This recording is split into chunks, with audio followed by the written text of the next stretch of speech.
Então, com base nessa tabela da solução de Blasio, a gente consegue construir várias relações, né?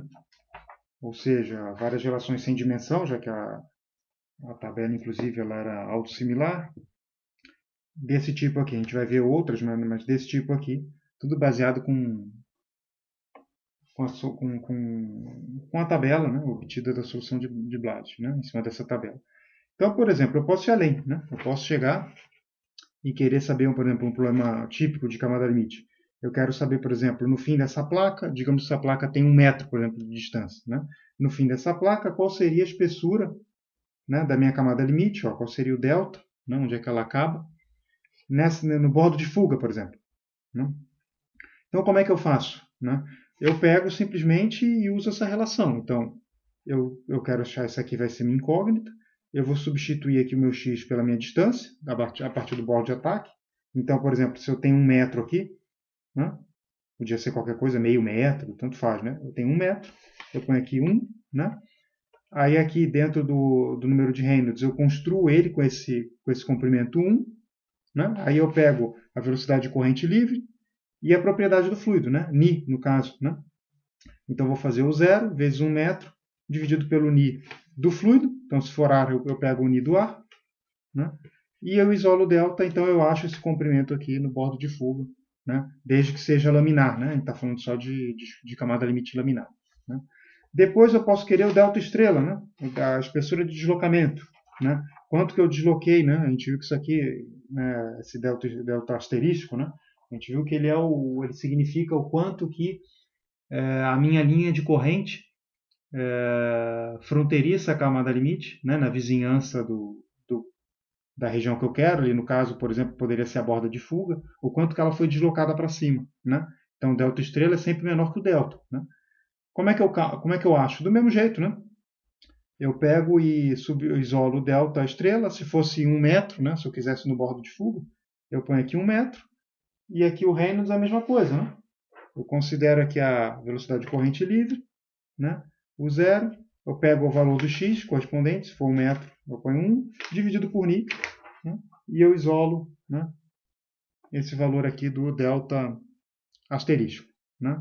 E por aí vai, né? Então, eu posso pegar essa tabela e posso ir construindo várias coisas, né? Então, eu posso construir aqui, por exemplo, né, quanto vale o nosso coeficiente de atrito. Eu deixo isso aqui para vocês fazerem como tarefa, né? Também é o mesmo tipo de coisa, né?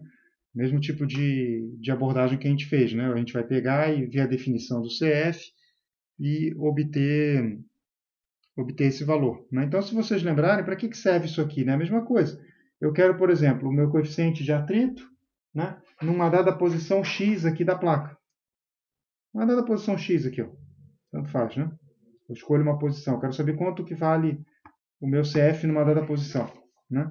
Eu substituo pelo valor do x. O CF ele já não tem dimensão, né? Então isso aqui não tem dimensão. Eu substituo, por exemplo, eu quero no fim da placa, eu ponho aqui 1 metro, se for 1 metro, né? No meio da placa, meio metro, né? E por aí vai. E depois o que eu faço com esse CF, né? A gente viu, né? A gente viu que o CF, né? Vocês devem ter visto isso aqui em McFlum. Acho que a gente comentou também um pouco nas aulas passadas. O coeficiente de atrito, né, ele é uma tensão sem dimensão, né? Então a gente tem dois coeficientes, tem um para escoamento externo e um para escoamento interno, né? E eles estão relacionados. Então esse aqui é o coeficiente de Fano, né? O CF, né? Então ele é definido como uma tensão e aí eu tiro a unidade dessa tensão, né? Então eu vou colocar aqui, ó, meio, isso aqui é uma constante, né? Rho do fluido, velocidade de referência, que no caso velocidade de corrente livre ao quadrado. Então esse é o fator de atrito de Fano, né? Então eu consigo fazer o inverso, eu consigo achar, se eu peguei e calculei, né, o CF dessa forma aqui, eu sei que ele vale esse valor aqui ao longo da placa plana, e eu quero a tensão numa dada posição, né? Então eu tenho aqui a minha placa, eu quero a tensão numa dada posição aqui, por exemplo, no meio da placa, né? Eu substituo pelo valor do x, acho o CF, né, da equação que a gente obteve aqui para placa plana. E aí, como eu sei que o CF ele é definido dessa forma, eu posso simplesmente, né, achar a tensão naquela posição, né, jogando esse cara aqui, isolando tal, né, jogando tudo isso aqui para cá, né, certo? Meio de CF ρ o zero ao quadrado. Né? Então daqui eu tiro, né, tá vendo? Algo com dimensão. Né? E a gente vê que o tal é um tal de x, porque o CF é um CF de x. Né? O CF, ó, ele depende da posição x que eu estou. Né? Certo? Então isso aqui eu consigo achar em cada ponto sobre a placa a tensão que a placa está sofrendo. Né? Certo?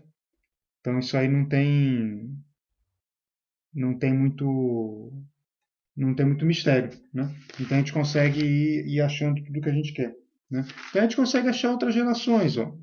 Por exemplo, a gente pode achar o coeficiente, o que a gente chama de CA, né?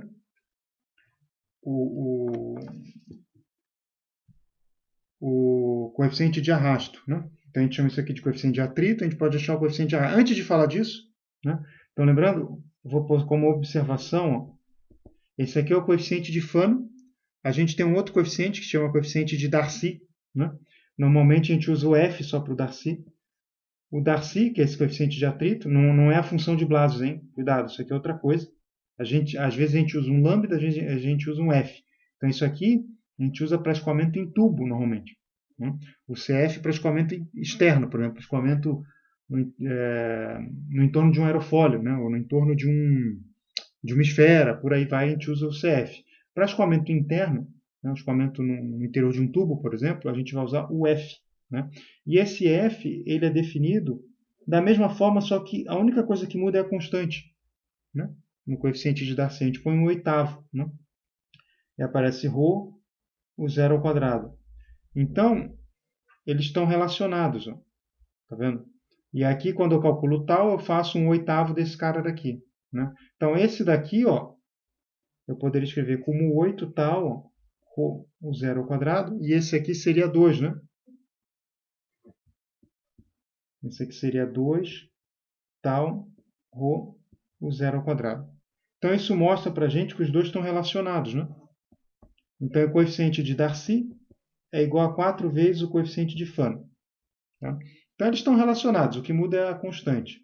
Historicamente, né, a gente utiliza esse valor aqui, né, para escoamento interno e esse aqui para escoamento externo. Então aquela figura que tem no final dos livros de escoamento interno, né, que a gente tem aquele diagrama que a gente chama de diagrama de Moody, a gente vai falar disso mais para frente. Aquele diagrama é construído com esse coeficiente de atrito e não com esse. Tá? Como a gente está falando por enquanto de escoamento externo, a gente está usando esse aqui que a gente chama aqui de CF, tá? Certo? Ok. Aí que mais que a gente pode calcular, né? Eu vou deixar para vocês fazerem em casa também, vou deixar como exercício, né? Para vocês acharem o seguinte, ó. A gente pode definir esse coeficiente CA. A diferença do CA para o CF é que o CF ele utiliza a tensão, né? Ele é uma tensão sem dimensão. Tá? O CA ele também não tem dimensão, mas ele é baseado na força. Então esse coeficiente é ligeiramente diferente do outro. Tá? Esse aqui é feito como a força de atrito, então eu vou pôr aqui, ó, FAT, tá? Dividido por meio de ρ o zero ao quadrado.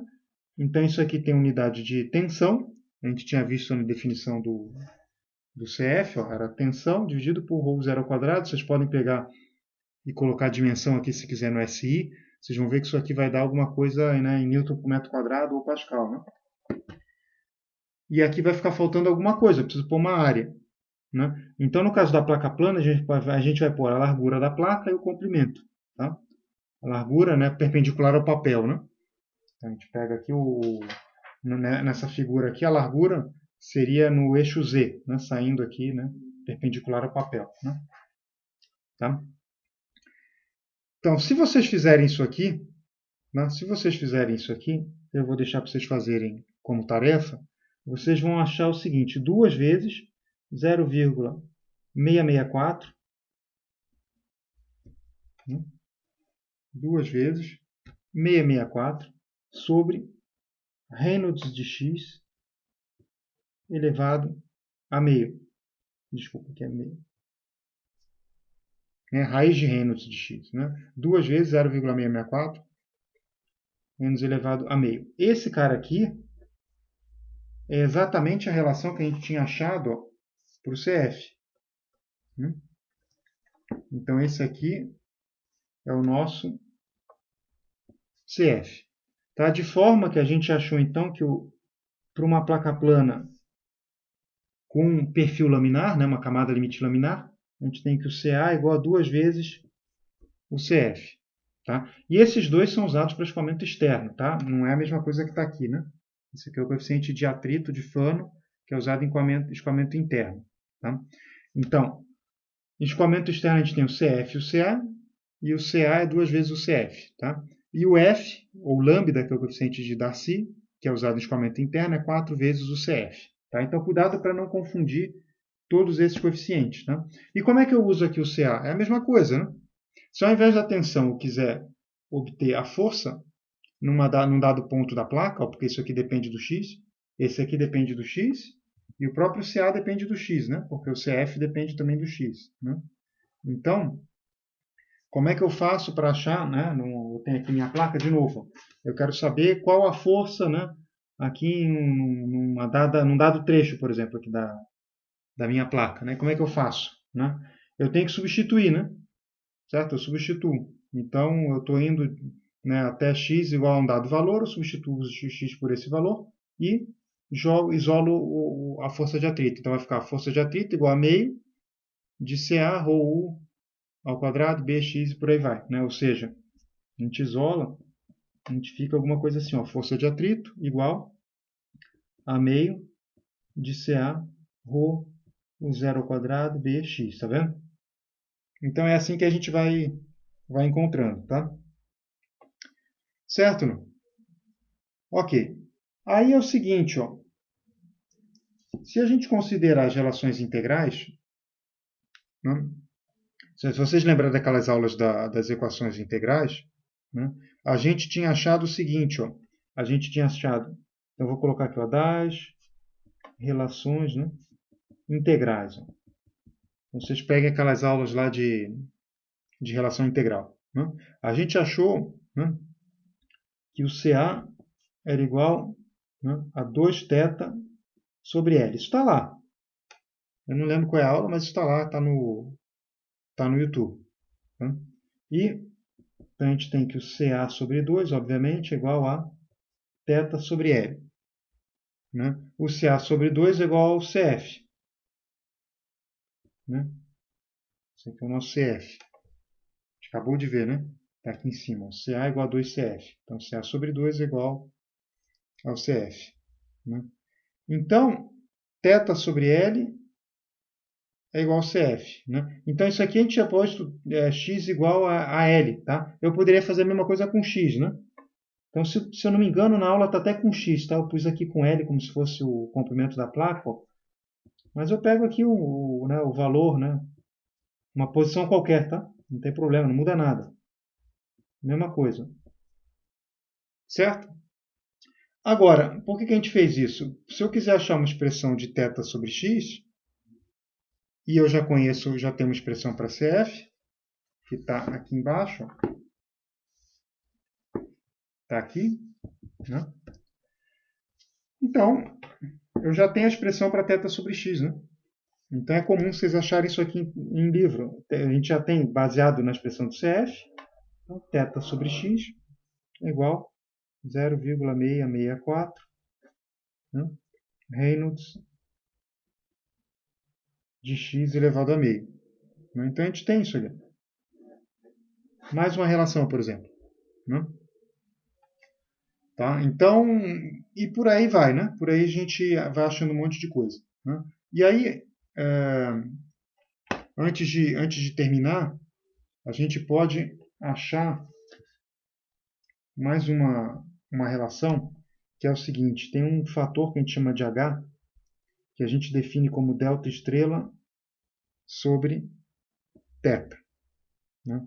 Então, se eu pegar a expressão de delta estrela e de θ, esse aqui, né, era 1,721 sobre Reynolds, né, elevado a meio, e esse aqui é 0,664 sobre Reynolds elevado a meio.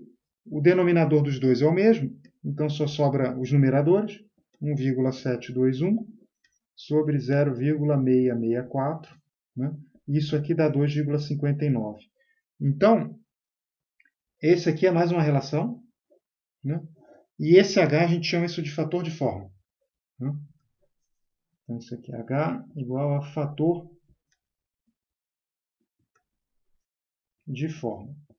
A gente vai falar disso um pouco mais para frente, mas o fator de forma, né, ele dá para a gente o quanto, né, é a tendência a haver separação, né, da camada limite. A gente vai falar disso na próxima aula.